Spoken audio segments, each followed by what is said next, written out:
I just turned 18 a couple of weeks ago, and ever since, my parents have been demanding I hand over my trust fund to support their business. They've even gone as far as giving me an ultimatum when I refused. And now, they call me greedy. But how am I greedy for wanting to save for my future? I'm not sure I understand their logic. The truth is, I didn't even know about the trust fund until I came of age. It was a gift from my grandfather, someone I was always close to. In fact, growing up, I lived with him, not my parents. My parents were always busy with work. My dad, a project manager, and my mom, traveling with him wherever his job took them. I'm not sure they ever considered taking me along. It was easier to leave me with my grandparents while they continued their travels. To them, I think it was less about responsibility and more about convenience. For most of my childhood, I stayed with my grandparents. They provided stability that my parents couldn't. But, to be honest, it never felt quite right. At 14, my father quit his job and came back to settle down. He started a restaurant business. Yet, despite being back, they never took me in. I stayed with my grandparents for another 2 years, even as my parents set up their new life. It was hard to watch my friends live with their parents. And while I loved my grandparents dearly, I couldn't shake the feeling that my parents didn't really want me around. What kind of child doesn't want their parents to want them? It's a feeling I carried throughout my childhood, and even into my teenage years. Sure, we kept in touch. They would come back for holidays, for my birthday, but it always felt obligatory. Like it was something they had to do, not something they wanted to do. Their efforts were shallow, and it hurt. Their conversations were stiff and formal, like I was some business acquaintance they were obliged to speak with, not their own child. There was no warmth in their words, no tenderness, no effort to make me feel special. It was all just a routine, something that had to be done. How could you not feel disconnected when the people who are supposed to love you don't even make the effort to show it? It's not that I didn't have parents in name, but the truth is, they didn't raise me. My grandparents did. And as much as I wish I could say I had a normal parent-child relationship, I didn't. I didn't have that. And deep down, I knew it. I wasn't assuming anything, I knew it for a fact, because I overheard a conversation that changed everything. I was 12, my birthday. The party had just ended, and everyone was headed home. My parents stayed the night at my grandparents' house before they left for their own. I was about to head to my room when I overheard shouting from my grandfather's office.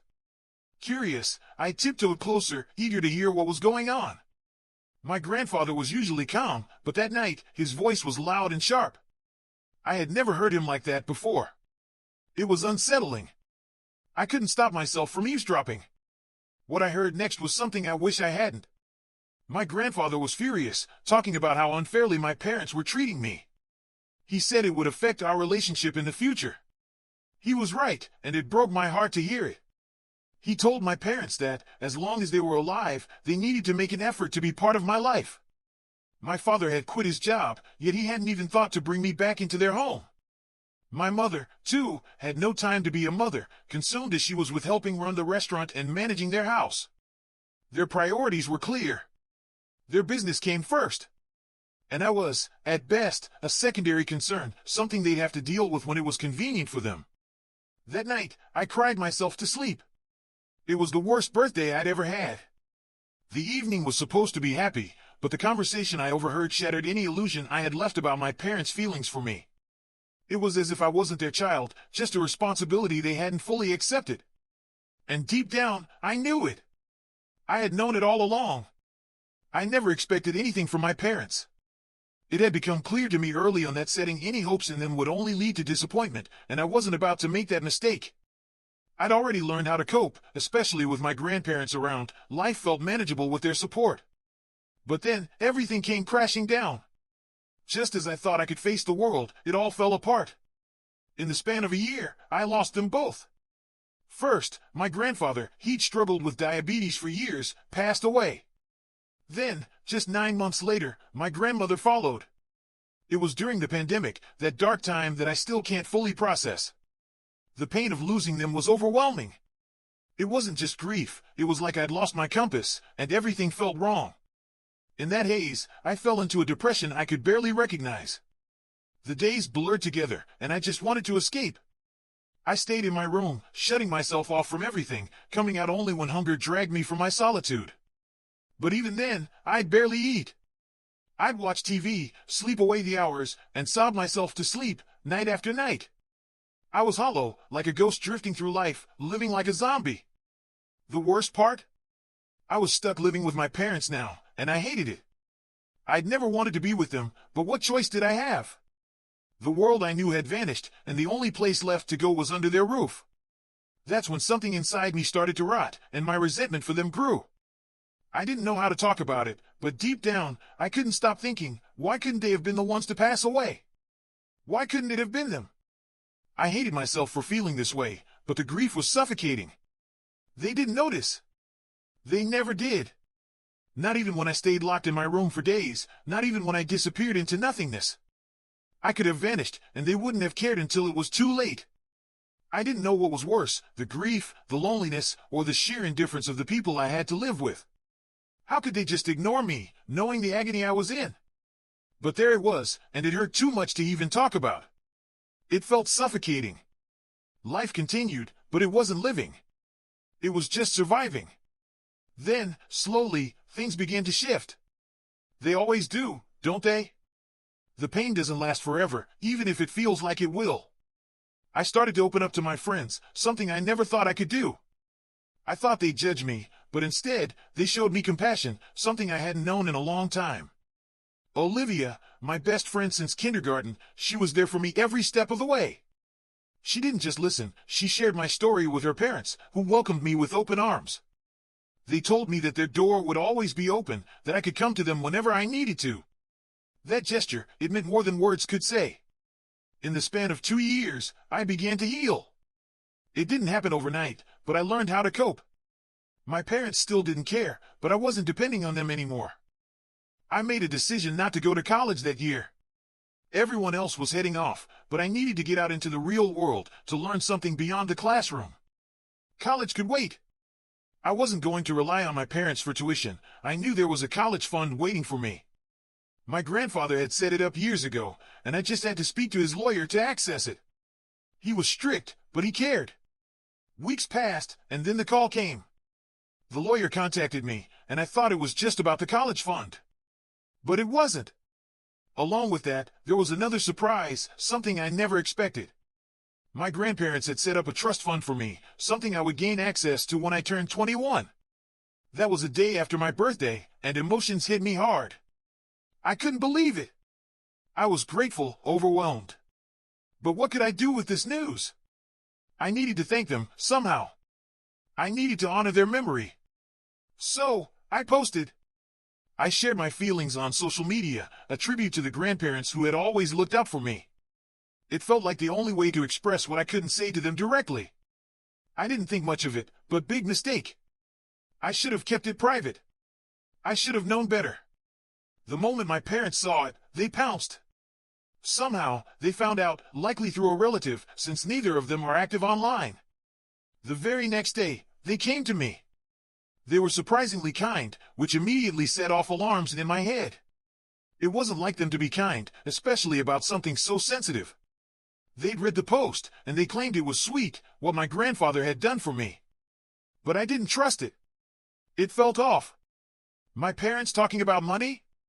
That never boded well. So, I stayed silent, letting them take the lead. And just as I suspected, the conversation quickly turned. They told me they were planning to expand their restaurant, but they didn't have the funds to do it. They asked if I could help them out with the money. Naturally, I was curious. How could they not have enough funds when, as far as I knew, their business was thriving? They had savings. So, I asked them, how can this be? That's when they explained, by not having enough funds, they meant they couldn't bring any investors on board right now. It wasn't the right time to sell shares, they said. They also didn't want to risk more of their own money because there was no guarantee of a return later.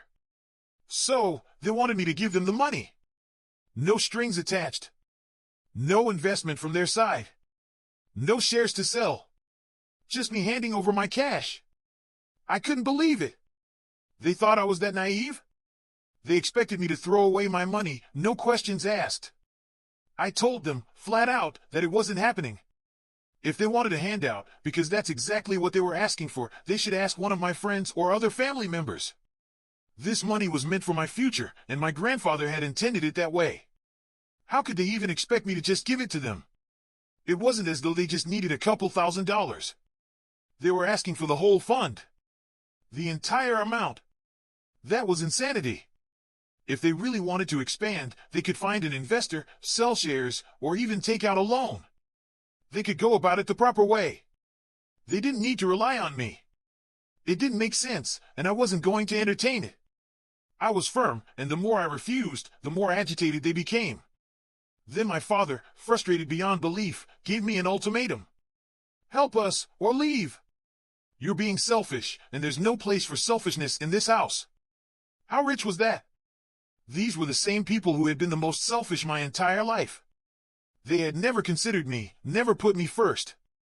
And now they had the gall to call me selfish?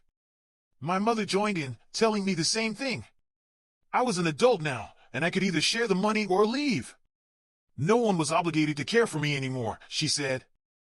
I had to make the choice, just like in the real world, and there would be consequences. They thought they were being fair, but they didn't anticipate what I would do next. I don't know why, but they had this belief that I couldn't survive without them. That I couldn't make it on my own. Did they think I was so dependent on them? I'd been fine without their help. Barely anything, at that. I had learned long ago not to expect anything from them. So, when they told me I had to leave if I didn't help, I knew that my time there was up. I had to go. It wasn't even a choice anymore. It was insulting. I didn't say anything to their faces. I told them I would think about it and let them know the next day. But that next day never came. Instead, I packed up and ran away that night. I started living with my best friend. Olivia and her parents were incredibly understanding.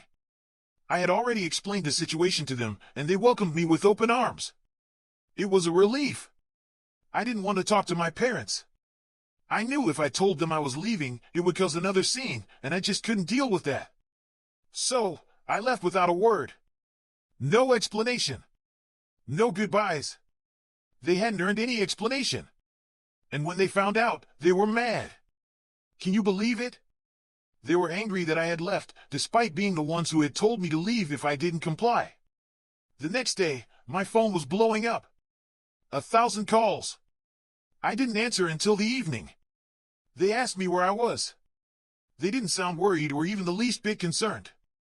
They didn't care that their only daughter had disappeared in the middle of the night. No, the only thing they cared about was the money. What was I going to do with it? It was so disappointing. But at that point, I was used to it. I told them my decision. I wasn't going to share the money with them.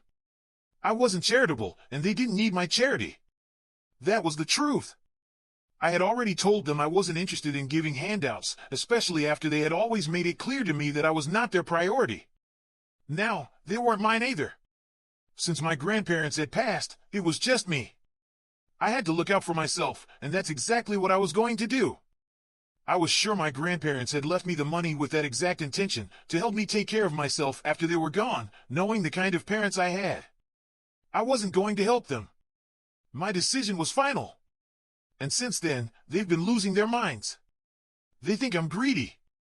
They've been talking badly about me to anyone who'll listen, relatives, family, friends. Everyone has reached out, telling me I'm being selfish. But the truth is, I don't owe them anything. The situation continued to spiral. It was maddening, but something else was building inside me. A quiet determination. They thought I was the one being greedy, that I was the one who was wrong. Was I? Olivia and her family, they didn't think so. They knew my side, the truth of what had been happening, and they stood by me. But I needed a moment to step back, to reflect with fresh eyes, to see if maybe, just maybe, I was missing something. So I started questioning everything. Was I wrong for wanting to hold onto my trust fund? For not handing it over to parents who, for the majority of my life, had been absent? My instincts screamed no, but their voices, my parents, the extended family, the onlookers, kept creeping into my thoughts. Olivia's parents were supportive, understanding, and their kindness was like a balm to the wounds my family had inflicted. Yet, still, I couldn't shake the feeling that I needed validation from somewhere else. Somewhere objective. Was I truly being greedy? Or was I simply protecting what my grandparents had worked so hard to leave me? The comments came flooding in, each one dripping with judgment. I hadn't even asked for their opinions, but somehow they felt entitled to them. These people didn't know me. They knew my parents, and that was it. They didn't care about my life, my choices, my struggles. They only cared about picking sides. It was painfully clear that many were just hungry for the drama, craving the chaos like vultures circling their prey. But this wasn't their fight. It was mine. And mine alone. So, I took control. I made a post, daring to call out those who had chosen to take my parents' side without even asking for mine. If they cared so much about my parents, why didn't they invest in their business themselves? They wanted me to share my trust fund, but maybe the best thing they could do was help my parents, if they were so determined to support them. They could pour their own money into the business instead of bullying me into giving up mine. And just like that, I posted a message for my parents.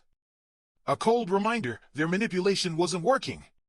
It was only making me more resolute in my decision to say no. They didn't deserve a penny from me. I didn't owe them anything. They'd given me an ultimatum, share my wealth or leave. I'd chosen to leave. That, to me, was a declaration of independence, not selfishness. If anyone was being greedy, it was them. And that was it. No more silence. No more worrying about how they'd feel. I shut my phone off. Their opinions didn't matter anymore. I had said what I needed to say, loud and clear. I tagged the people who criticized me. Let them carry my message to my parents. I was done. Life was moving forward. I had to focus on what came next, finding a job, securing an apartment. I was not going to be a burden. Not on Olivia, not on anyone. My best friend and her family had graciously offered me a place to stay as long as I needed, but I couldn't overstay my welcome. I had my trust fund now. That money was mine, and I was going to use it to carve out a future for myself. No more relying on others. I had to do this for me. 4 days passed. In that time, everyone I'd called out online had blocked me. Good riddance. Of course, they passed along the message to my parents. They were angry, naturally. But honestly, I couldn't care less. They weren't even concerned about my well-being. The only thing they cared about was my trust fund. When they finally sent me a message, it was clear they were officially cutting me out of their lives. They didn't want to hear from me again. My response was simple. I told them they wouldn't have to worry about that because I wasn't interested in talking to them either. And just like that, I blocked them all. Good riddance, indeed. The apartment hunt was going well, though. In fact, I had already found a place. I was going to be living with a roommate, splitting the rent. It felt like a step in the right direction. Independence. Responsibility. I was excited. It was a new chapter, and I was ready for it. Fast forward a little. I finally moved out of Olivia's house. We were sad to part ways, but we both had things to focus on. Olivia was leaving for college soon, and I had to get settled into my new place. It was bittersweet. She'd been a lifeline for me, but now it was time for both of us to embark on our own journeys. And then, good news. I got a job. Social media marketing at an advertising agency. It was a new beginning, one that felt right. Fingers crossed it goes well. In the meantime, I hadn't spoken to my parents in weeks. And you know what? I didn't miss them. Life had been busy, good busy, and I hadn't even thought about them. It was the first time in a long time that I truly felt free. I was moving on, and I hoped, more than anything, that my grandparents would be proud of me.